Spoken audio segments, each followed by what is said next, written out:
Hey guys, what's up? Today we will talk about the recent Xiaomi 13 phone. Phone was launched in last year in December, but now it is globally available for purchase. This is by far Xiaomi's flagship series and very competitive. Things you get in the box are the device, 67-watt charging brick, a USB Type A to Type C charging cable, and a protective case in the box. Giving these some extra things, Xiaomi want to make a good impression on their customers.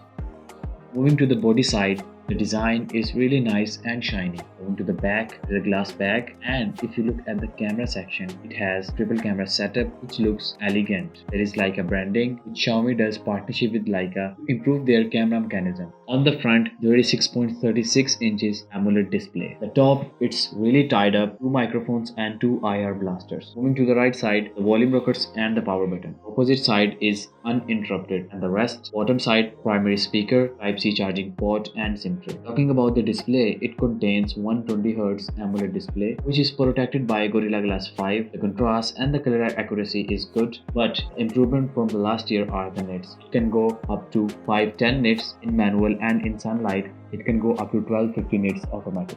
There are two modes in refresh rate, 120Hz and 60Hz, and the screen is not an LPTO display, so it cannot downgrade it to 1Hz like flagship does, except 60Hz. The borders are thin and viewing angle is good. The internals are satisfactory. Snapdragon 8 Gen 2, which is fastest chipset right now in Android world. Built-in storage variant are these. As you can see, there are two RAM variants, 8GB RAM and 12GB RAM. But the advantage here is 256GB and 512GB because of UFS 4.0, which is again the fastest storage speed right now. The gaming on this phone is competent. You can play any game on this phone with decent frame rates, but it heats up in testing, which is normal for most phones during the test. Moving to the camera side, there is a triple camera setup, 50 megapixel main sensor, 10 megapixel telephoto for 3.2x critical zoom, and 12 megapixel ultra wide. The shots you get from the main sensor are compulsory, nothing special. The amount of colors and contrast are decent, but the main highlight is the partnership with Leica. You will be amazed to know that if you turn on the toggle, which is given specially for Leica mode, this will change a little. This mode works in telephoto and ultra wide too, but when you open the camera in a dark place, it automatically turn on the night mode. The output is good enough, except if you are not satisfied with the results, you can turn on the second night mode, which will add some extra sharpness and less noises picture.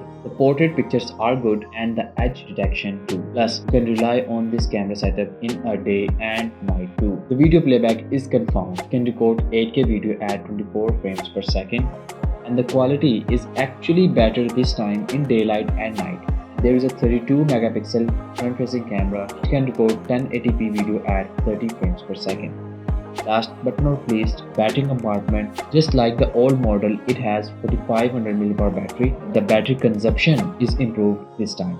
Charging speed is 67 watt and it can charge up to 100% in just 38 minutes as advertised. 50 watt wireless charging and 10 watt reverse wireless charging. And that's it for the video. I hope you like it, and if you do, give a like and subscribe, and I'll catch you in the next one. Peace.